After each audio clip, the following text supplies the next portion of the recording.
नमस्ते नमस्ते स्टूडेंट्स, कैसे आप सभी लोग। Hope you peoples are well and आप अपने एग्ज़ाम्स की तैयारी बहुत अच्छे से कर रहे होंगे, बहुत खूब कर रहे होंगे।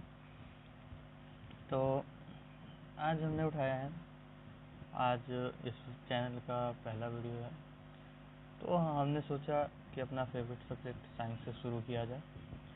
तो साइंस का chapter 1 chemical reaction and equation को आज हम लोग पूरी तरीके से ख़त्म करने वाले हैं। ख़त्म इन द सेंस किताब फाड़ के फेंकनी बिल्कुल नहीं है, कोई नहीं उठाएगा अपनी किताब को आग लगाने के लिए, ठीक है। ख़त्म इन द सेंस कि अभी हम लोग इसको पढ़ के कंप्लीट करने वाले हैं, ठीक है। तो चैप्टर है हम लोग का केमिकल रिएक्शन एंड इक्वेशन, ठीक है। और अगर मान लीजिए कोई आपसे पूछे कि आप पहला चैप्टर कौन सा है, तो हमें याद कैसे रखना है। तो पहले रिएक्शन होगा, फिर उसको लिखा जाएगा, जैसे यहाँ पे भी आपको दिख रहा होगा। पहले रिएक्शन होगा, फिर उसको लिखा जाएगा, इसलिए हमें इसे chemical equation and reaction chemical reaction and equation पढ़ना है, ना कि केमिकल इक्वेशन एंड रिएक्शन। अब उसके बाद इस जगह पे अब क्या लिखा हुआ है, देखिए हम लोग एनसीईआरटी से पढ़ेंगे, ठीक है। हाँ, हम लोग एनसीईआरटी का कोई भी पॉइंट मिस नहीं करेंगे, इस बात की मैं आपको गारंटी दे रहा हूँ। लेकिन एनसीईआरटी की रीडिंग आपको करनी है, आपको एनसीईआरटी की रफ रीडिंग करनी है, क्योंकि एनसीईआरटी को रीड करना बहुत ज़रूरी है, ठीक है। चलिए, इस पैराग्राफ में लिखा हुआ है कि आप अपने डेली लाइफ में बहुत सारी चीज़ें देखते होंगे जो कि असलियत में केमिकल रिएक्शन है, और आपको पता भी नहीं है कि वो केमिकल रिएक्शन है। समझ रहे हैं? तो उसमें से ही कुछ रिएक्शंस को इसमें लिया गया है, बताया गया है। जैसे आप दूध को समर के महीने में ऐसे ही रूम टेम्परेचर पे छोड़ दीजिए, तो दही का क्या होगा, कर्ड बन जाएगा, समझे। तो ये क्या हो गया, केमिकल रिएक्शन हो गया, ठीक है। एक आयरन रॉड तवा, मतलब एक आयरन मेटल Fe, जो कि आयरन का सिंबल होता है। जिन लोगों को पीरियोडिक टेबल नहीं याद है बाबू लोग, सबसे पहले पीरियोडिक टेबल याद करो, वो बहुत ज़रूरी है, ठीक है। ज़्यादा भी नहीं तो 20 एलिमेंट्स तो मिनिमम है, ठीक है। अब आप यहाँ आ जाइए, ग्रेप्स गेट फर्मेंटेड का मतलब है कि कोई भी फल ले लीजिए आप, ग्रेप्स का ज़रूरत नहीं है, कोई भी फल ले लीजिए, उसको अगर ऐसे ही छोड़ दीजिएगा आप, तो वो क्या होगा, ख़राब हो जाएगा, उसमें से ख़राब बास आने लगेगा, ठीक है। इसका मतलब वो ख़राब हो गया, तो ये क्या हो गया, एक केमिकल रिएक्शन हो गया। फूड गेट कुक्ड, आप अभी किचन में जाके देखिए, कुछ खाना बन चुका होगा या कुछ बन रहा होगा, तो वो क्या हो रहा है, एक केमिकल रिएक्शन हो रहा है, ठीक है। और क्या है, food get digested in our body, माने खाना हम लोग की बॉडी में किस तरीके से बचता है, वो भी एक केमिकल रिएक्शन। सबसे बड़ा केमिकल रिएक्शन है वी रिस्पायर, ठीक है। ये बहुत इंपॉर्टेंट है, इसके ऊपर पूरा एक टॉपिक है लाइफ प्रोसेस में, जो कि अगले चैप्टर में है।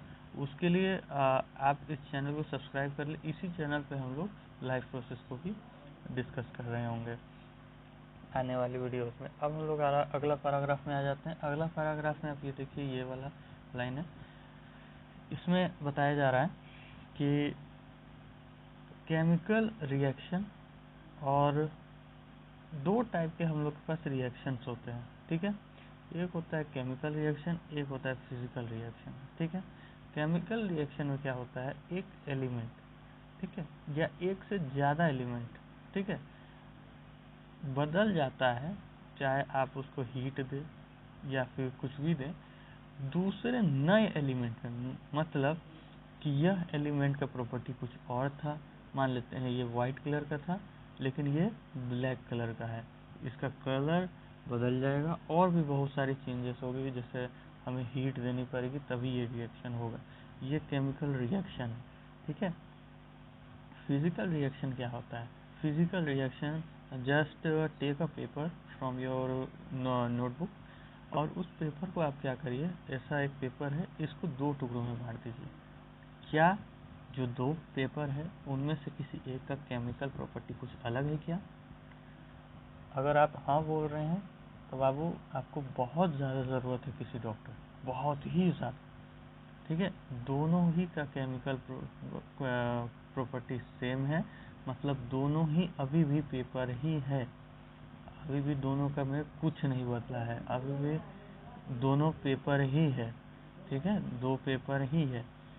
उसके बाद क्या है कि फिजिकल चेंज में आखिर बदलता क्या है? मान लीजिए कि कोई चीज़ हुआ, कुछ भी हुआ, ठीक है, किसी की गाड़ी ठुक गई, मान लीजिए कि वो केमिकल चेंज या फिजिकल चेंज है। तो क्या फिजिकल चेंज में हमेशा शेप, ठीक है, साइज, ठीक है, और शेप, साइज और स्टेट में परिवर्तन आएगा। सिंपली आप ऐसा याद रख सकते हैं कि एस एस एस माने 3 एस में परिवर्तन आएगा, शेप, साइज एंड स्टेट। ठीक है, इन तीनों में परिवर्तन आएगा। लेकिन केमिकल चेंज में कलर में परिवर्तन आएगा, कलर में, फिर उसके बाद टेम्परेचर में। ठीक है, और एक बात हमेशा याद रखिए, केमिकल रिएक्शन हो रहा है, ठीक है, उसमें ज़रूरी नहीं है कि फिजिकल रिएक्शन ना हो। मतलब ये देखिए, जहाँ पे केमिकल रिएक्शन होगा वहाँ पे फिजिकल रिएक्शन भी हो सकता है, लेकिन जहाँ पे फिजिकल रिएक्शन होगा वहाँ पे केमिकल रिएक्शन नहीं हो सकता है। इस बात को हमेशा हमें याद रखना है। केमिकल रिएक्शन का एक एग्जांपल यहाँ 3 एग्जांपल एक्टिविटी में आपको दी गई है। पहला एक्टिविटी है, हमें क्या लेना है? हमें लेना है एक मैग्नीशियम रिवर। मैग्नीशियम एक एलिमेंट है, फिर पीरियोडिक टेबल बाबू याद कर लो। मैग्नीशियम एक एलिमेंट है, मैग्नीशियम का एक रिबन ऐसे ऐसे आता है, ऐसे आपको रिबन लेना है, इस टाइप का रिबन होता है, इस टाइप का रिबन होता है, आपको ऐसा रिबन लेना है। ठीक है, ऐसा रिबन लेना है, और इस रिबन को मतलब नीचे से, ठीक है, नीचे से आग लगा देना है, आग। तो ये जब जलेगा तब आपको ध्यान दिखेगा कि एक डार्जिलिंग वाइट फ्लेम निकलती है। डार्जिलिंग वाइट फ्लेम मतलब जैसे जो चुभे आँख में, चुभनी चाहिए। जैसे कि आपका कोई मान लीजिए कि एक एग्ज़ाम होता है जिसमें आप और आपके बेस्ट फ्रेंड पार्टिसिपेट करते हैं, आप फेल कर जाते हैं, आपका बेस्ट फ्रेंड पास कर जाता है, तो जो बेस्ट फ्रेंड उस समय में आपको चुभेगा, चाहे जो टीचर पेपर चेक या वो जो आपको चुभेगा, वैसी डार्जिलिंग फ्लेम होती है, आंखों में चुभनी मारती है। ठीक है, और जब ये रिएक्शन होगा तो वाइट कलर का प्रेसिपिटेट बनेगा। ठीक है, वाइट कलर का प्रेसिपिटेट बनेगा जो कि होगा मैग्नीशियम ऑक्साइड। ठीक है, इसका इक्वेशन आप लोग लिख लीजिए, Mg plus O2 will give MgO। ठीक है, दूसरा एक्टिविटी 2 में आपको दिया हुआ है कि लेड नाइट्रेट जो है उसको आप जब लेड नाइट्रेट को जब सोडियम आयोडाइड के सोल्यूशन में डालिएगा तो फिर वो क्या करता है कि अपना येलो प्रेसिपिटेट बनाता है। ये सब चीज़ें आपको याद रखनी है, इसका कोई उपाय नहीं है, कोई कुछ नहीं है। हाँ, यूट्यूब पे डालिएगा तो हो सकता है कि आपको 10 टीचर एक्सपेरिमेंट करते हुए दिख जाए, वो सब ठीक है देखने के लिए, लेकिन आपको एनसीईआरटी याद करनी है भाई, सीधी सीधी बात है, क्लियर कट टू कट। ठीक है, अब आप आ जाइए। अब देखिए यहाँ पे एक और दिया हुआ है, इसमें क्या है कि जिंक ग्रैन्यूल्स को, माने जिंक के छोटे छोटे टुकड़े को किसी भी एसिड में डाल दीजिए तो आपको क्या दिखेगा कि हीट इवॉल्व हो रहा है। इससे हमें क्या पता चलता है कि केमिकल चेंज इन स्टेट हो सकता है, कलर हो सकता है, गैस बन सकता है और टेम्परेचर में हो सकता है। ठीक है, ये होता है केमिकल चेंज। अब हम लोग अपने टॉपिक पे बढ़ते जा रहे हैं, आगे बढ़ रहे हैं। केमिकल इक्वेशन क्या होता है? सबसे पहले केमिकल इक्वेशन क्या होता है उसको समझिए, ध्यान से सुनिएगा, ये मैं बताऊंगा, कुछ लिख नहीं रहा हूँ मैं अभी, सोच सुनिए, मैं लिखूंगा, मैं आपको बता दूंगा, या आपको स्क्रीन पे दिखेगा, आप पहले ध्यान से सुनिए मेरी बात। केमिकल इक्वेशन में क्या होता है कि मान लीजिए आपने एक माचिस लिया, उसको जलाया, क्या हुआ? केमिकल रिएक्शन हुआ। केमिकल रिएक्शन होता है माचिस जलाना बाबू, ठीक है, कोई फिजिकल रिएक्शन नहीं बोलेगा। केमिकल रिएक्शन, फिजिकल रिएक्शन में बता चुका हूँ। अगर आपको फिर भी कोई डाउट हो रहा है, आप कमेंट सेक्शन में फ्री टू आस्क है, ठीक है। मैं कोशिश करूँगा कि हर बच्चे का रिप्लाई करूँ। अभी तो नया चैनल है, मेरे को लगता है 1-2 बच्चा देखेगा, वो आप में जो भी डाउट है फ्री टू आस्क, क्योंकि अभी तो कोई भीड़ भी नहीं है, ठीक।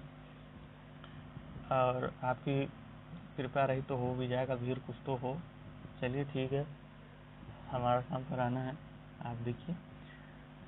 तो केमिकल इक्वेशन क्या होता है? केमिकल रिएक्शन कुछ भी हुआ, मान लीजिए आपने माचिस जलाया, उसको मान लीजिए कि आप माचिस जला रहे हैं, आप हिंदी आती है आपको तभी आप ये वीडियो देख के समझ पा रहे हैं, इंग्लिश आती है तभी आप अपना टेक्स्ट बुक पढ़ पा रहे हैं। मान लीजिए किसी व्यक्ति को किसी दूसरे देश में बैठा है, और कौन सा देश का एग्जाम्पल है जिसमें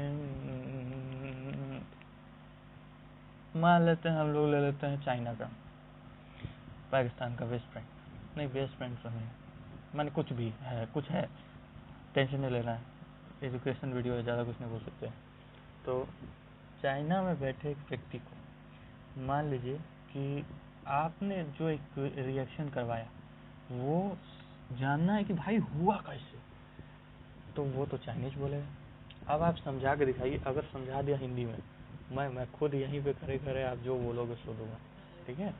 नहीं समझा पाओगे हिंदी में बाबू, दोनों का लैंग्वेज लिंग्विस्टिक प्रॉब्लम, इसको हम लोग सोशल साइंस में कैटर करेंगे, लिंग्विस्टिक प्रॉब्लम हो जाती है, ठीक है, लैंग्वेज की प्रॉब्लम हो जाती है। दोनों जन एक दूसरे को नहीं समझ पाते हैं, ठीक है। इस कंडीशन में हम लोग क्या करते हैं कि हम लोगों ने एक पीरियोडिक टेबल बनाया, अब आप लोग सब स्क्रीन पे देख सकते हैं, कुछ लिख रहा हूँ मैं ना, पीरियोडिक टेबल बनाया, ठीक है, जिसके हिसाब से हमने हर एलिमेंट को एक स्पेशल केमिकल सिंबल दे दिया है, ठीक है। जैसे आयरन का Fe, ठीक है, ऑक्सीजन का O, ठीक है। तो ऐसे ऐसे करके हम लोग ने हर चीज़ को सिंबल दे दिया है, एल्यूमिनियम का Al, ठीक है, कैल्शियम पोटेशियम का K, ठीक है, ऐसे कर करके हम लोग दे दिया है। तो अब क्या है कि हम लोगों ने दे दिया है, यह बात हर देश में हर जगह पे वैलिड, पृथ्वी पे तो वैलिड है, अब अंतरिक्ष में कोई एलियन हो तो उसके लिए मैं नहीं जानता हूँ। अगर आप भी किसी एलियन में से हैं तो कमेंट करें भाई, कि मेरे को नहीं पता। और अगर ये बात हिंदी इंग्लिश जैसे भाषाओं में बोल दी, माने ऐसी भाषा जो किसी देश में बोली जाती है, तो बाबू समझ जाना, ठीक है। तो अब आप यहाँ पे देख सकते हैं कि मतलब कि वो हर जगह वैलिड होगी और हर जगह उसका सामान्य मतलब निकलेगा, ठीक है। इसी को बोलते हैं केमिकल एलिमेंट का सिंबल है, ये एलिमेंट सिंबल हो गया, ठीक है, सिंबल हो गया। अब हम लोग क्या करते हैं कि केमिकल रिएक्शन पहले करते हैं। अभी मैंने टॉपिक का स्टार्टिंग का टाइटल इसलिए आपको बताया था ठीक से, क्योंकि पहले हम लोग केमिकल रिएक्शन करते हैं, फिर हम लोग क्या करते हैं कि उसको लिखते हैं, ठीक है, लिखते हैं, तब जाके हमें पता चलता है कि अच्छा ये हुआ था। तो सबसे पहले अब हम लोग क्या करते हैं कि लिखते, अब लिखना कैसे वो सीख रहे हैं। तो सबसे पहले हम लोग लिखने के लिए पीरियोडिक टेबल याद करना होगा भाई, तीसरी बार बता रहा हूँ, ठीक है। फिर पहला तरीका होता है वर्ड इक्वेशन के फॉर्म में। वर्ड इक्वेशन के फॉर्म में क्या होता है कि आपको वर्ड टू वर्ड लिख देना है इंग्लिश में, क्योंकि आप इंग्लिश मीडियम में है तो इंग्लिश में लिखना है भाई, हिंदी में रहते तो हिंदी का अलग हिसाब है, वर्ड टू वर्ड लिख देना है। फिर ये जो आपको लेफ्ट की तरफ दिख रहा है, ठीक है, ये होता है रिएक्टेंट साइड, ठीक है। जो राइट की तरफ आपको दिख रहा है ये होता है प्रोडक्ट साइड, ठीक है। तो राइट की तरफ होता है प्रोडक्ट साइड, लेफ्ट की तरफ होता है रिएक्टेंट साइड। अगर आप सिर्फ एक एलिमेंट जैसे यहाँ पे प्रोडक्ट में एक ही एलिमेंट है ना, तो इसमें सिर्फ वही एलिमेंट लिखा जाएगा, ठीक है। उसके बाद मान लीजिए कि आप एक से ज़्यादा एलिमेंट ले रहे हैं, तो प्लस लगाकर दूसरा एलिमेंट का नाम आप लिखेंगे, समझे। दूसरा, ये एरो का क्या काम है, ये एरो बहुत इंपॉर्टेंट है। एरो का जहाँ पॉइंट रहता है वो बताता है कि हाँ ये प्रोडक्ट है, ठीक है। और इस एरो के ऊपर हम लोग कुछ भी लिख सकते हैं कि हम लोगों ने इसमें यूज़ क्या किया है, जैसे हीट यूज़ किया है, ठीक है, इलेक्ट्रिसिटी यूज़ की है, ठीक है, या फिर फोटोसिंथेसिस में हम लोग यहाँ पे क्लोरोफिल भी लिखते हैं, सनलाइट भी लिखते हैं। तो हमने यूज़ क्या किया है, ठीक है। यही बात आपको इस जगह पे लिखी हुई है, पढ़ लीजिएगा आप अपने हिसाब से। अब हम लोग आगे बढ़ते हैं। ये जो हमने लिखा वर्ड इक्वेशन के फॉर्म में, वो भी इंग्लिश में लिखा है। क्या हर व्यक्ति को इंग्लिश आती है? बिल्कुल नहीं, बिल्कुल नहीं। कोई नहीं बोलेगा कि हाँ हमको आती है तो सबको आनी चाहिए, नहीं। हर व्यक्ति को इंग्लिश नहीं आती है, ठीक है, हमें याद रखना है, हर व्यक्ति को इंग्लिश नहीं आती है। तो अब हम ऐसी स्थिति में क्या करें जब हर व्यक्ति, ठीक है। तो अब हम लोगों ने केमिकल इक्वेशन मतलब वर्ड फॉर्म में समझ लिया है। अब हम लोग केमिकल इक्वेशन समझेंगे कि केमिकली असर में कैसे लिखा जाता है, ठीक है। कुछ नहीं, पीरियोडिक टेबल में आपको सारे एलिमेंट्स के सिंबल दिख जाएंगे। तो अब जो भी एलिमेंट यूज़ हुआ, जैसे यहाँ पे हम लोगों ने मैग्नीशियम और ऑक्सीजन का एग्जांपल लिया। मैग्नीशियम का होता है Mg, ऑक्सीजन का होता है O2 सिंबल।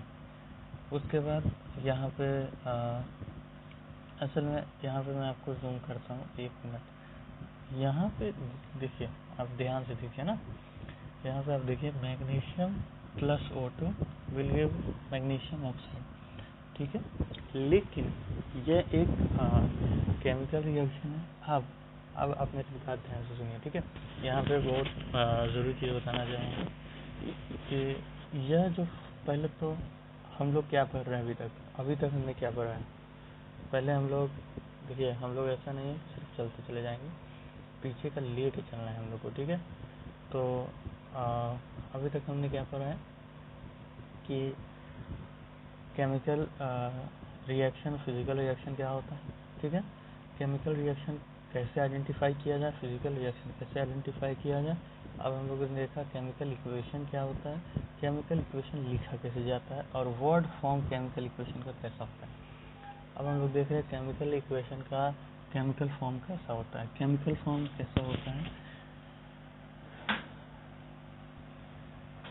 केमिकल फॉर्म कैसा होता है, तो देखिए आप ध्यान से देखिए, मैग्नीशियम, ठीक है, ऑक्सीजन, ठीक है, मैग्नीशियम ऑक्साइड, ठीक है। लेकिन लेकिन लेकिन लेकिन ये रिएक्शन डायरेक्ट नहीं हो जाएगा, ठीक है। ये रिएक्शन में हमें अलग से हीट देना पड़ेगा, जो भी हम लोग कहाँ लिखेंगे, पहले ही बताया, एरो के ऊपर जो भी लिखा जा सकता है जो हमने यूज़ किया है, ठीक है। जैसे कि हीट, कैटलिस्ट। कैटलिस्ट क्या होता है, कैटलिस्ट तो वो सब्सटेंट होते हैं जो रिएक्शन की स्पीड को तेज़ करते हैं, ठीक है। अब आप यहाँ देखिए, ये होगी। अब केमिकल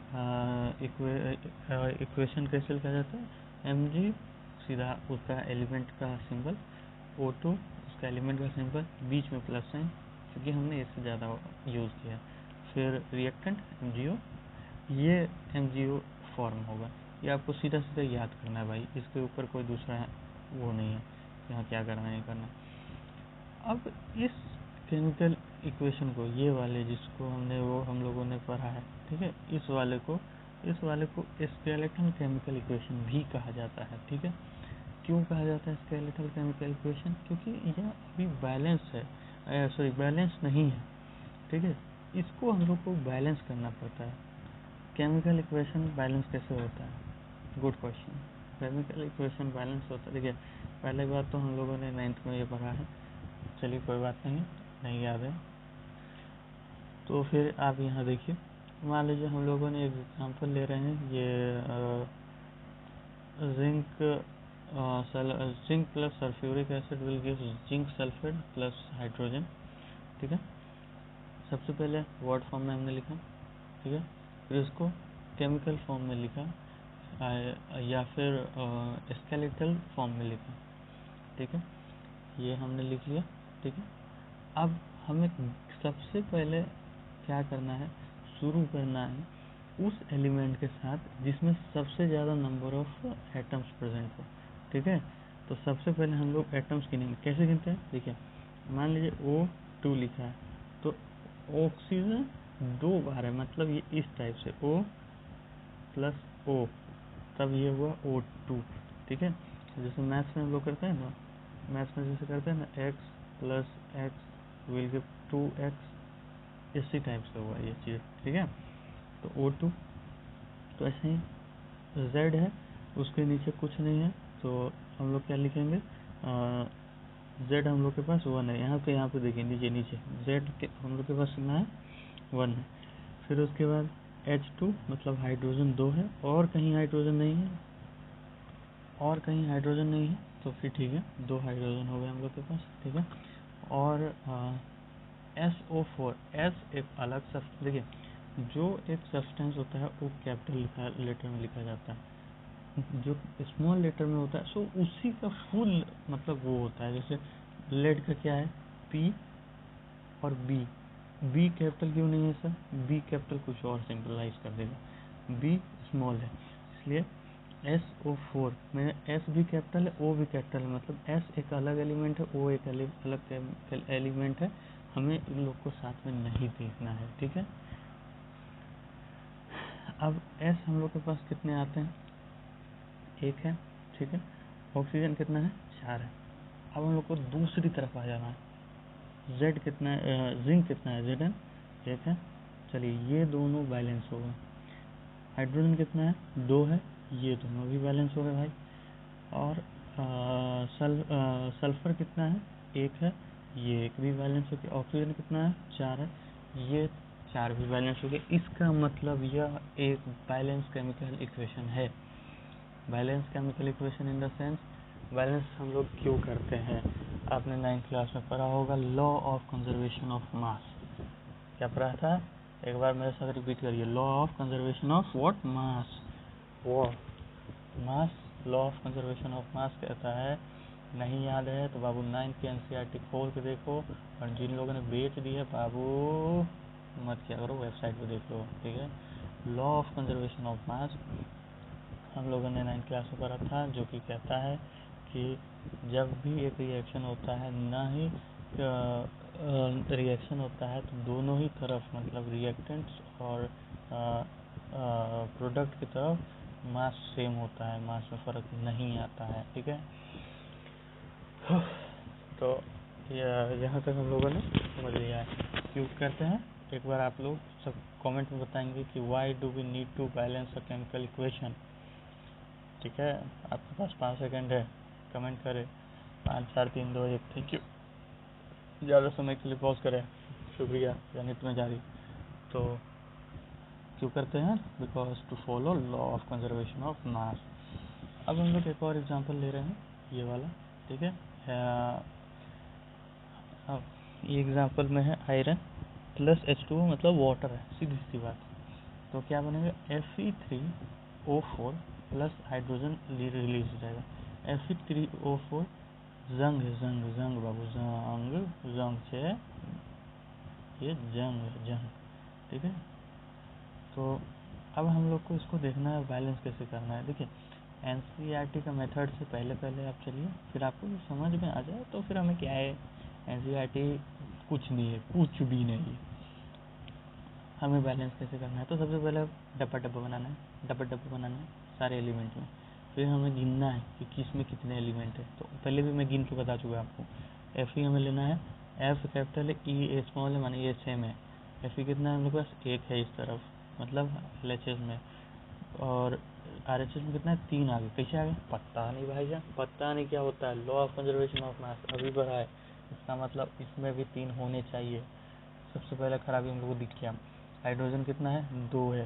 पहले हम लोग को ये भी लिख लेना है, ठीक है। और उसके बाद ये डब्बा डुब्बी आप छोड़िए, डब्बा नहीं भी हो तो कोई बात नहीं, कौन देखने जा रहा है कि डब्बा क्यों बनाया नहीं बनाया भाई, ऐसा कोई पेपर में पूछेगा नहीं, ठीक है। डब्बा गया तेल लेने, ओके ठीक है भाईजान। हाइड्रोजन कितना है, 2 है, इसमें भी 2 है, बैलेंस है।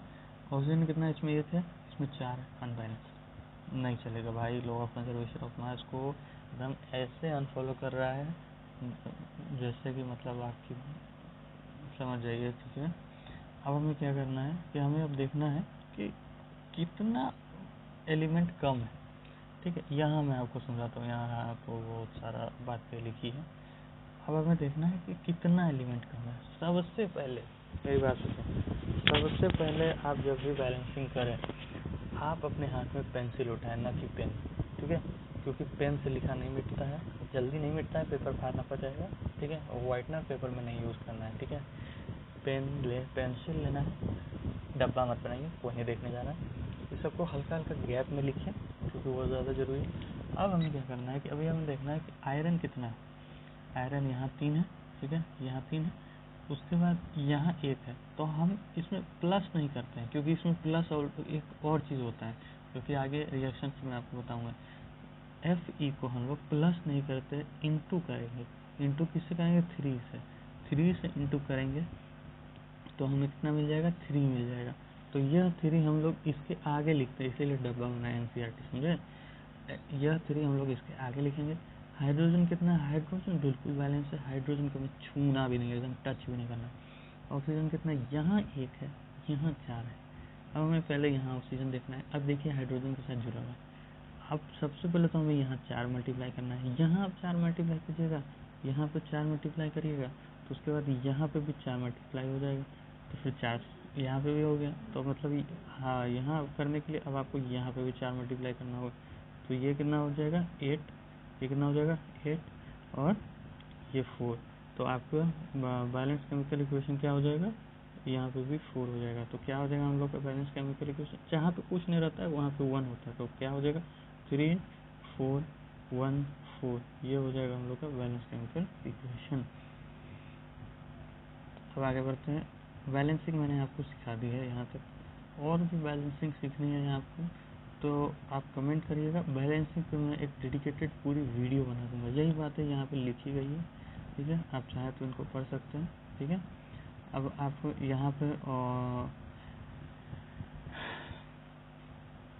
पे ये सब बता दिए। अब आपको यहाँ पे एरो का महत्व बता रहा है कि एरो का क्या है। तो मैंने पहले बता दिया कि एरो के ऊपर और नीचे हम लोग कुछ कुछ ऐसी चीज़ें लिखते हैं जो इस जगह पे यूज़ हुई है। जैसे कि यहाँ पे देखिए, यहाँ पे लिखा हुआ है सनलाइट एंड क्लोरोफिल, मतलब इसमें सनलाइट भी यूज़ हुआ है, क्लोरोफिल भी यूज़ हुआ है। ऊपर नीचे क्या लिखना है, एक बात हमेशा याद रखिए, ऊपर नीचे कभी एलिमेंट नहीं जाएगा, ऐसा चीज़ जाएगा जो एलिमेंट को मदद कर रहा है, ठीक है। जैसे एटमॉस्फेयर कोई एलिमेंट नहीं है, ठीक है। 340 ATM मतलब एटमॉस्फेयर का प्रेशर लेवल होता है।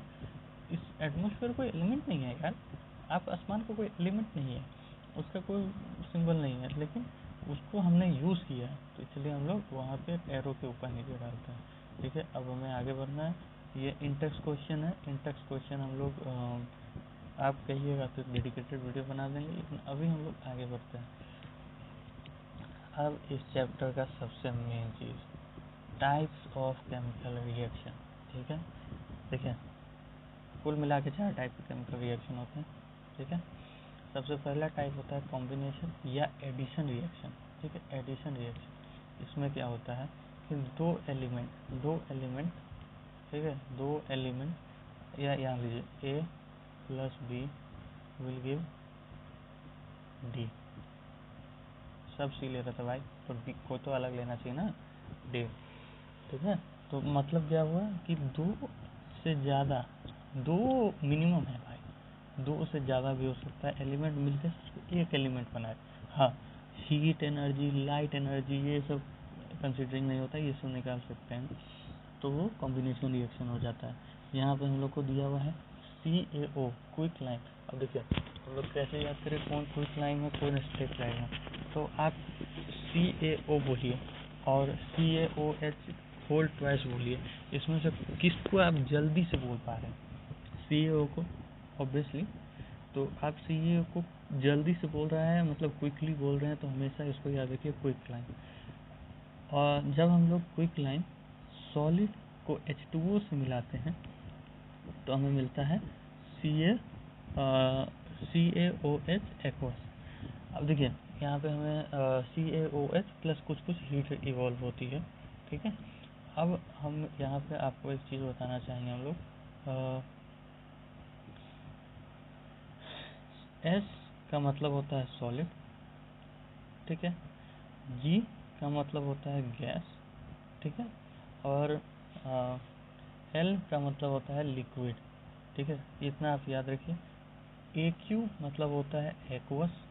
एक्वस मतलब वो पानी में डूबा हुआ है, ठीक है। एक्वस का सीधा सीधा मतलब होता है कि पानी में कुछ सॉलिड है, क्या है पता नहीं, ठीक है, कुछ सॉलिड है, ठीक है।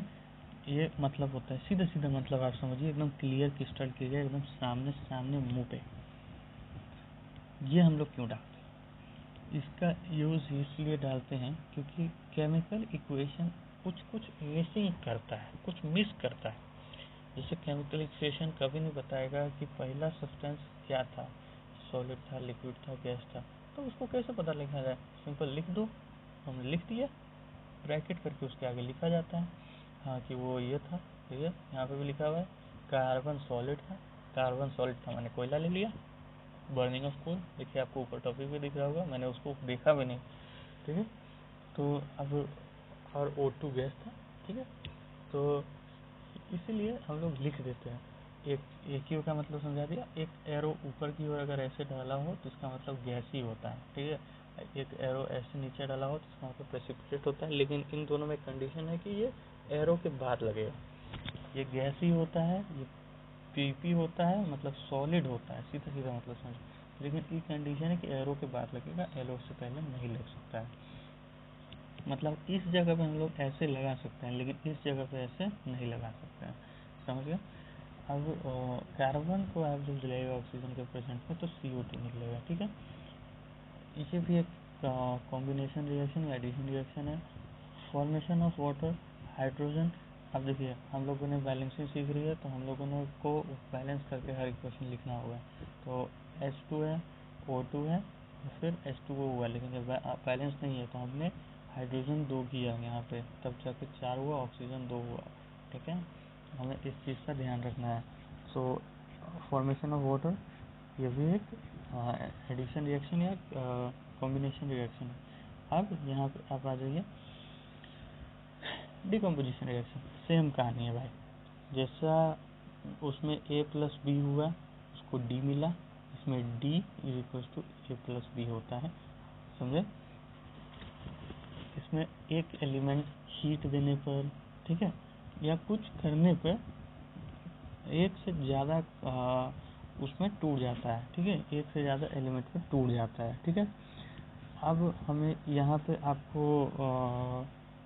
एक एक्टिविटी है। ठीक है, कुछ साल पहले इस जगह से क्वेश्चन आया था फोटो में से। ठीक है, कि मतलब एक केमिकल रिएक्शन करते हुए आप लोग को क्या अवॉइड करना है। तो do not point the mouth of blast tube at your neighbour और योर सेल्फ, ये नहीं करना है। Wipe gas gently towards mouth, ये दोनों आपको देख लेना है, आता है तो ठीक है, नहीं आता तो हम लिखें। अब फेरस सल्फेट का क्रिस्टल लेना है आपको। ठीक है, फेरस सल्फेट का क्रिस्टल लेना है।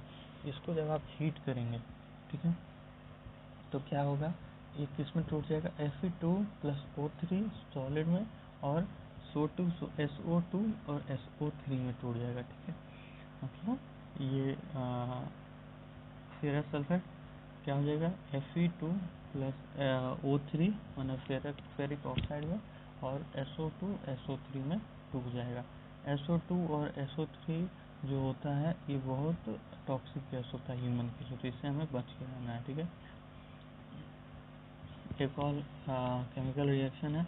ये सब जितने केमिकल रिएक्शन है बाबू सब ब्लू में लिखे हैं, याद करना है। ठीक है, CaCO3 को हीट करोगे तो CaO और CO2 रिलीज हो जाएगा। ठीक है, लाइमस्टोन और CaCO3 जो है ये आपको मार्बल का भी होता है, मार्बल का भी यही केमिकल रिएक्शन है। ठीक, मतलब केमिकल फॉर्मूला है। ठीक है, मार्बल, फिर उसके बाद जो दीवार पे पुताई होती है उसको कहते हैं। ठीक है, अब डिकम्पोजिशन रिएक्शन अलग अलग टाइप का होता है। पहला टाइप होता है, लगभग इसमें 3 टाइप है। पहला टाइप होता है थर्मल, इलेक्ट्रोलाइसिस और थर्मल इलेक्ट्रोलाइसिस और फोटोलाइसिस। फोटोलाइसिस थर्मल मतलब जिसमें हीट लगे। ठीक है, हीट। इलेक्ट्रोलाइसिस जिसमें इलेक्ट्रिसिटी लगे। ठीक है, फोटोलाइसिस जिसमें लाइट एनर्जी लगे। इस तीनों एक एनर्जी का फॉर्म है, ये पिछले क्लास में हम लोगों ने पढ़ा था। ठीक है, तीनों एनर्जी है। 3 एनर्जी में से हम लोगों ने थर्मल देख लिया, जिसमें हम लोगों ने वो फेरिक ऑक्साइड को Fe2 और O3 और SO2 SO3 में तोड़ा था। अब हम लोग थर्मल देख रहे हैं। थर्मल में हमें क्या है, यहाँ पे देखिए एक और थर्मल का एग्जांपल है। थर्मल आप लोगों ने देख लिया है, जब आप लेड नाइट्रेट को, ठीक है, हीट देते हैं तो वो लेड ऑक्साइड PbO और NO2O2 गैस में टूट जाता है। अब यहाँ पे आप इलेक्ट्रोलाइसिस पाइए, ठीक है। इलेक्ट्रोलाइसिस में हमें ये एक एग्जांपल दिया हुआ है। इसमें क्या करना है, वाटर लेना है आपको एक मग्गा में, नीचे से 2 छेद करने हैं, वहाँ पे 2 ग्रेफाइट की रॉड डालनी है, एक बैटरी से आपको कनेक्ट कर देना है। हो गया क्या, आप देखेंगे कि एक तरफ बहुत सारे बुलबुले आ रहे हैं, एक तरफ हल्के कम आ रहे हैं, लेकिन आ रहे हैं। होता क्या है कि हाइड्रोजन जो है वो पॉजिटिवली चार्ज होता है, ऑक्सीजन जो है नेगेटिवली चार्ज होता है, और जो 2 आपने रॉड डाला है वो एक होता है एनोड, एक होता है कैथोड। तो हाइड्रोजन जो है वो, कैथोड जो होता है वो नेगेटिव होता है और एनोड पॉजिटिव होता है। तो जो पॉजिटिव होगा सो नेगेटिव की तरफ भागता है, मतलब हाइड्रोजन कैथोड की तरफ भागता है, ऑक्सीजन एनोड की तरफ भागता है। तो जिस जगह पे कम है, माने कम बुलबुले आपको दिख रहे हैं वो ऑक्सीजन है, जिस जगह पे ज़्यादा बुलबुले दिख रहे हैं वो हाइड्रोजन है। इसका मतलब कि आप जब इलेक्ट्रिसिटी देते हैं तो भी डिकम्पोजिशन रिएक्शन हो सकता है, ठीक है। अब आप आ जाइए यहाँ पे फोटोलाइसिस में। इलेक्ट्रोलाइसिस शब्द याद रखना है बाबू, इलेक्ट्रोलाइसिस, थर्मल डिकम्पोजिशन, अब फोटोलाइसिस। फोटोलाइसिस का यहाँ पे एक मस्त एग्जाम्पल दिया हुआ है, आप इस इक्वेशन को याद कर लीजिएगा। अभी हम लोग एक काम करते हैं, कहाँ गया भाई, ओ माय गॉड कहाँ चला गया, हाँ मिल गया। यहाँ पे आप इस फोटो को ध्यान से देखिए, ठीक है। यहाँ पे क्या रखा हुआ है कि एक प्लेट में आप सिल्वर क्लोराइड रख दीजिए, जब उस पर हल्का सा भी सनलाइट गिरेगा तो वो ब्लैक एंड वाइट हो जाएगा, मतलब उसमें से क्लोराइड अलग हो जाएगा, ठीक है, और सिल्वर अलग हो जाएगा। सिल्वर क्लोराइड जो है वो पहले ब्लैक एंड वाइट फोटोग्राफी में भी यूज़ किया जाता था, अभी भी यूज़ किया जाता है, ठीक है। और सिल्वर ब्रोमाइड जो है इसका भी सेम चीज़ होगा, सिल्वर और ब्रोमाइड में टूट जाएगा। इन लोग दोनों को, एक फन फैक्ट है कि दोनों को डार्क रूम में कैद करके रखा जाता है, डार्क रूम में स्टोर किया जाता है, क्योंकि लाइट मिलते ही ये लोग अपना कांड कर देगा, समझ गए। अब हम लोग आ जाते हैं डिस्प्लेसमेंट रिएक्शन। अब डिस्प्लेसमेंट रिएक्शन में क्या होता है कि एक हम लोगों ने डिस्प्लेसमेंट एक एक्टिविटी लिस्ट बनाई है, ठीक है, मैंने हमने नहीं बनाई है, किसी ने बनाई है। किसने बनाई है वो हमें याद नहीं करना है, तो हम जानेंगे भी नहीं। एक एक्टिविटी लिस्ट बनाई है जो कि है इसमें लिखिए क्या, एक सेकंड में देख लो, कहीं पे भी ना, इसमें नहीं है, तो मतलब ये आपको याद ही करना पड़ेगा। बता दे रहा हूँ, तो सुन लीजिए, क्योंकि ये PDF है, वो तो नहीं है, तो कहाँ लिखूँ, मतलब क्या किया जाए। कहीं से वाइट मिलेगा क्या, ओह यहाँ से वाइट मिलेगा, मिल गया गाइस, वाइट मिल गया। तो अब हम लोग यहाँ से क्या लिखते हैं, यहाँ पे हम लोग देख रहे हैं रिएक्टिविटी टेबल, ठीक है। सबसे पहला है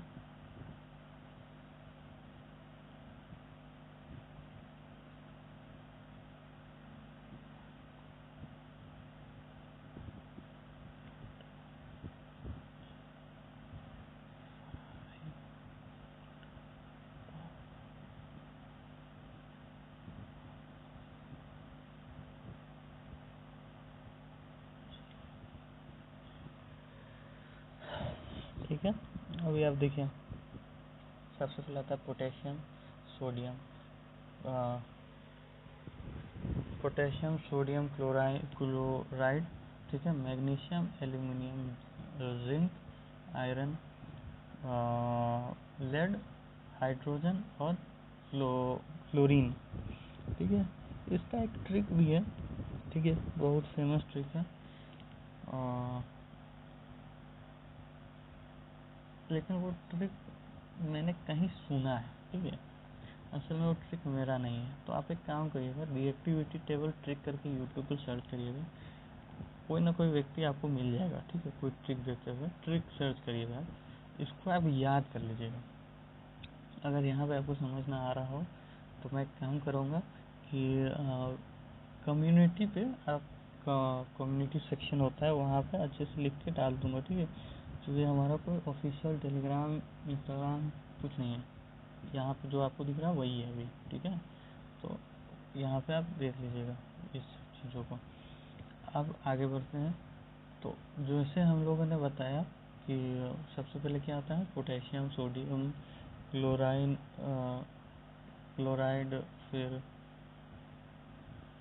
मैग्नीशियम, एल्यूमिनियम, जिंक, आयरन, फिर उसके बाद क्या आता है, आयरन, लेड, फिर उसका पीवी, और क्या होता है, हाइड्रोजन, क्लोरीन, Hg, सिल्वर, और Ag, हाँ गोल्ड। ये होता है रिएक्टिविटी टेबल, ठीक है। ये मुझे याद है, हाँ जरूरी नहीं है आपको याद हो, और ऐसा भी नहीं है कि आपको याद नहीं हो सकता। एज ए स्टूडेंट आपका काम है याद करना, और आपको याद होगा, ठीक है। मेरे कम्युनिटी पे आप एक बार देख लीजिएगा, वहाँ पे डला होगा, या फिर आप गूगल में बहुत सारे लोग डाल के रखे हो, उससे टेंशन नहीं है अपने को। आप यहाँ देखिए, ठीक है। सबसे पहले Fe जो है रिएक्टिविटी टेबल में आप देखिएगा तो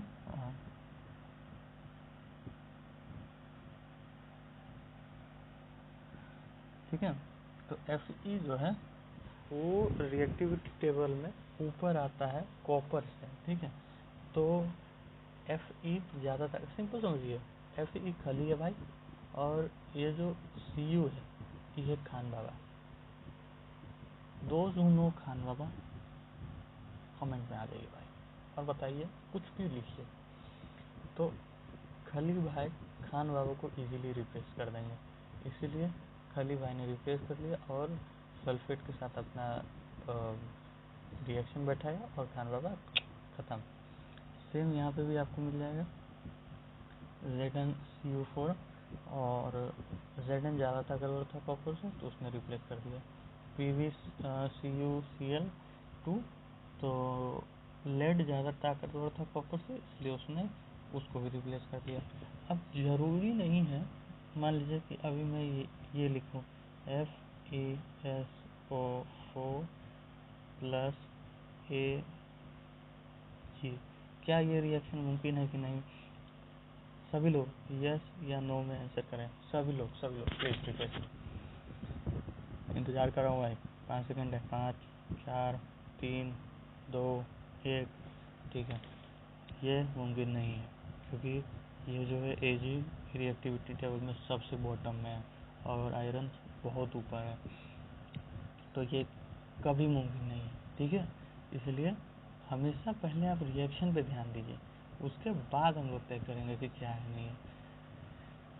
डबल डिस्प्लेसमेंट रिएक्शन आपके लिए उतना ज़रूरी नहीं है, फिर भी समझ लीजिए। डबल डिस्प्लेसमेंट रिएक्शन चार्जेस पे होता है, आयंस के चार्जेस पे होता है। आयंस जो होता है वो एक चार्ज पार्टिकल होता है, हर आयंस या तो नेगेटिव चार्ज या तो पॉजिटिव चार्ज कंटेन करेगा। अब कौन नेगेटिव होता है कौन पॉजिटिव होता है वो धीरे धीरे हम लोग आगे आते आते समझ जाएंगे। जैसे सोडियम जो होता है वो पॉजिटिव होता है, सल्फेट नेगेटिव होता है, बेरिलियम पॉजिटिव होता है, और क्लोराइन नेगेटिव होता है। तो क्या हो गया, नेगेटिव हमेशा पॉजिटिव को खोजता है, पॉजिटिव हमेशा नेगेटिव को खोजता है। तो बेरिलियम क्लोराइड क्या किया, बेरिलियम सल्फेट मतलब इसको नेगेटिव को अपने पास बुला लिया, और सोडियम पॉजिटिव क्या किया, क्लोराइड को अपने पास बुला लिया और ये NaCl बना लिया, ठीक है। अब ये बहुत लूलू टॉपिक है, ठीक है, बहुत लूलू टॉपिक है, पता नहीं क्या दिक्कत है लोगों को कि मतलब इस पर लगे पड़े। रेडॉक्स रिएक्शन सबसे आसान, ठीक है। रेडॉक्स रिएक्शन में क्या होता है, सबसे पहले रिडक्शन का मतलब समझिए। जब कभी भी किसी किसी जगह पे किसी भी रिएक्शन में हाइड्रोजन की मात्रा बढ़ जाए या हाइड्रोजन जुड़ जाए, ध्यान से सुनिए बाबू, हाइड्रोजन की मात्रा बढ़ जाए या हाइड्रोजन जुड़ जाए उसको रिडक्शन बोलते हैं, ठीक है। या फिर ऑक्सीजन को हटने को भी रिडक्शन बोलते हैं। मान लीजिए किसी रिएक्शन में बस मात्र ऑक्सीजन हट गया है, इसका मतलब रिडक्शन हो गया बाबू, ठीक है।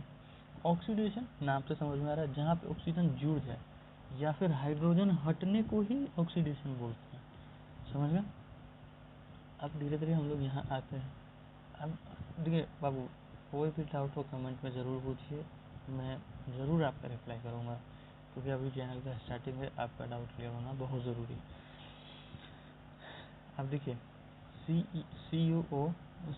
प्लस O2, ठीक है, Cu प्लस O2 हमेशा देखिए बैलेंस केमिकल इक्वेशन हमें भी बैलेंस रखना है, ठीक है।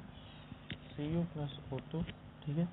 इसमें आप देखिएगा तो Cu में ऑक्सीजन जुड़ा है, ठीक है, Cu में ऑक्सीजन जुड़ा है, मतलब ये क्या है, एक ऑक्सीडेशन है। अब देखिए यहाँ पे बहुत ज़रूरी बात बताना चाहूँगा, एग्ज़ाम में अगर आपसे पूछा ये रिएक्शन दे दिया, अब बताइए कि वो बोलेगा कि हाँ यहाँ ऑक्सीडेशन हुआ है, किस में हुआ है, Cu या CuO में, तो आपको क्या बोलना है? देखिए मैं कल एक बुक पढ़ रहा था, ठीक है, उसमें भी सेम क्वेश्चन पूछा, मान लिया कि हाँ यहाँ पे रिएक्शन हुआ है, लेकिन किस में ऑक्सीडेशन हुआ है। उस बुक का आंसर की मैंने देखा, उसमें भी गलत मार्क किया हुआ था, उसमें ऐसे ये मार्क किया हुआ था, ये नहीं होगा, क्योंकि ये हम लोग का प्रोडक्ट है, ठीक है। आप हमको बताइए कि मान लीजिए आपका कोई आप किसी दोस्त से मिलने जा रहे हैं, तो आप जब तक उस दोस्त से मिलेंगे, सबसे बेस्ट एग्जाम्पल, किसी दोस्त का आपका पार्टी है, तो जब तक आप उस दोस्त से पार्टी मांगेंगे नहीं मार पीट के, तब तक वो दे देगा क्या? कभी भी नहीं, कभी भी नहीं, नहीं ना हो सकता।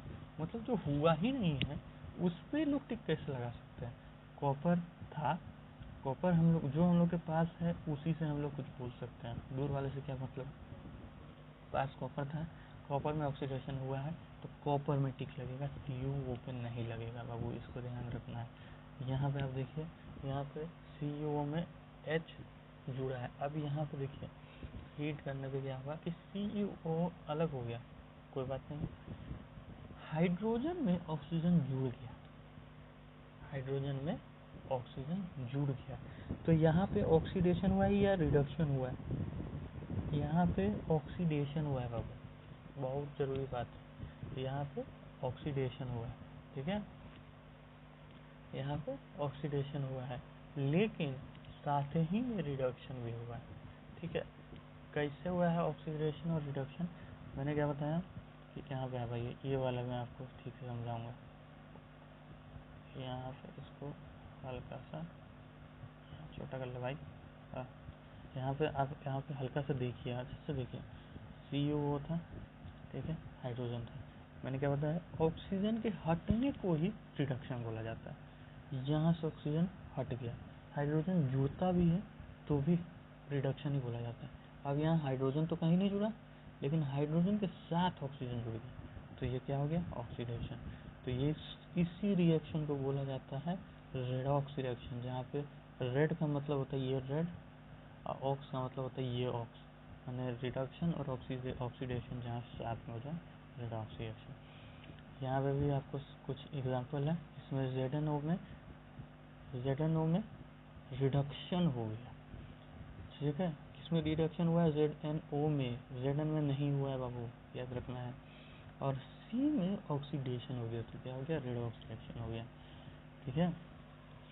अब कुछ लोग बोलेंगे कि डबल डिस्प्लेसमेंट रिएक्शन है, नहीं बाबू, डबल डिस्प्लेसमेंट रिएक्शन नहीं है, ऑक्सीडेशन और हाइड्रोजन पे अलग सिंक चलता है, ठीक है, तीन है भाई, तीन है। तो अब यहाँ पे आइए MnO, ठीक है, HCl, MnCl, H2O, और Cl अलग हो गया, Cl का बात छोड़िए, जो अलग हो गया अलग हो गया।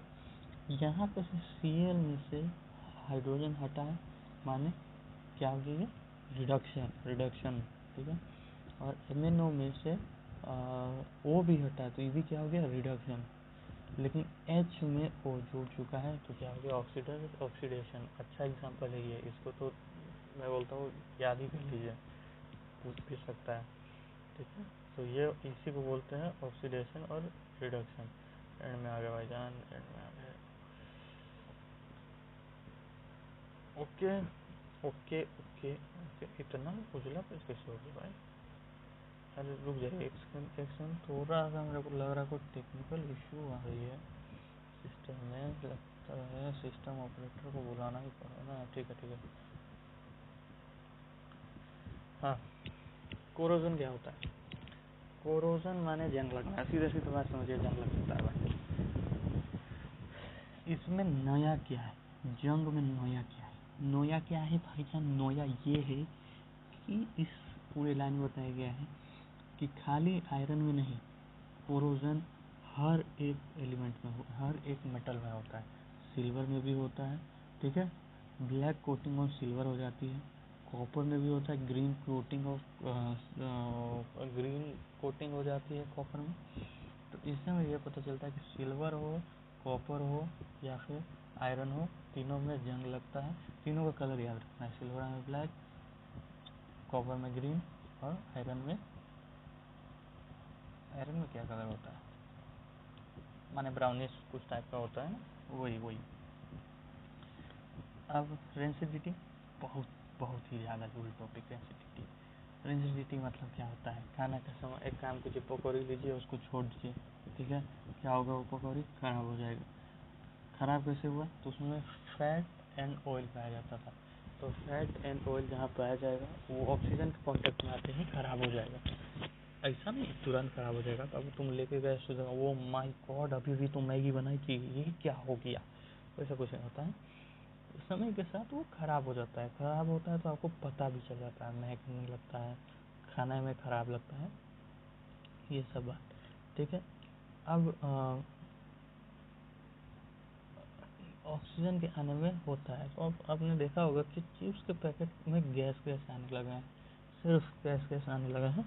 तो वो गैस और कुछ नहीं, नाइट्रोजन गैस होता है। नाइट्रोजन क्यों डाला जाता है? क्योंकि नाइट्रोजन एक तो बहुत सारा है अपने इन्वायरमेंट में, 73% समथिंग है, और दूसरा बात क्या है कि ऑक्सीजन से वो दूर रहता है, तो इसलिए नाइट्रोजन गैस डाला जाता है। उससे क्या होता है कि ऑक्सीजन कॉन्टेक्ट में नहीं आता, सिंपली हम लोग का फूड खराब होने से बच जाता है। ये हो गया आपका रेंसिडिटी। रेंसिडिटी से बचने का बहुत सारा उपाय है, जैसे कि मान लीजिए कि आप सबसे पहला उपाय है कि वही गैस डाल दीजिए, ठीक है। गैस डाल देना सबसे पहला उपाय है कि कोई ऐसा गैस डाल दीजिए जो ऑक्सीजन से दूर रहता हो, या फिर उसको पूरी तरीके से सील फ्रीज इन्वायरमेंट में रख दीजिए, जैसे फ्रिज, या फिर उसमें प्रिजर्वेटिव्स मिला लीजिए जिससे वो प्रिजर्व हो जाए लंबे समय तक। बहुत सारे खाने के पदार्थ में प्रिजर्वेटिव्स मिले होते हैं। अब यहाँ पे एंड में आ चुके हैं हम लोग, ठीक है। अभी तक आपने चैनल को सब्सक्राइब नहीं किया है तो वो तो कर ही ले, लाइक कर दे अच्छा लग रहा है तो। एंड में हम लोगों ने क्या अब हम लोग इसको कंसोलिडेट करेंगे, समेटेंगे। क्या क्या पढ़ा है, टॉपिक का नाम बताऊंगा, दिमाग में आपको इमेज आना चाहिए। केमिकल रिएक्शन एंड इक्वेशन का टाइटल कैसे पढ़ा, रिएक्शन पहले क्यों होता है, इक्वेशन बाद में होता है, इक्वेशन लिखा कैसे जाता है, एरो पे क्या क्या लिखा जाता है, कितने टाइप के केमिकल रिएक्शन होता है, 4 टाइप के होता है भाई, पेरियोडिक डिस्कस कर लिया, और कोरोजन और रेसिडिटी सब कुछ डिस्कस कर लिया है। पूरा चैप्टर आपका ये फिर तो रेडी है, एग्जाम के पॉइंट ऑफ व्यू से तो रेडी है। टेस्ट देने जा रहे हो तब तो ये बेस्ट वीडियो हो जाएगी आपके लिए, लेकिन फिर भी आप अपने एंड से और मेहनत करिए, पढ़ते रहिए, एग्ज़ाम की तैयारी करते रहिए। और बस इतना ही एंड में इतना ही कहना चाहूँगा कि ये तो शुरुआत है, बाकी आप लोग की चाहत रही तो और ऊपर जाएंगे। बाकी आप मुझे कमेंट में सजेस्ट कर सकते हैं कि आपको पढ़ाने का तरीका कैसा लग रहा है, अगर कोई दिक्कत है तो वो भी बताइए। तब तक के लिए thank you, have a good day, and अगर आप रात में देख रहे हो तो have a good night, bye.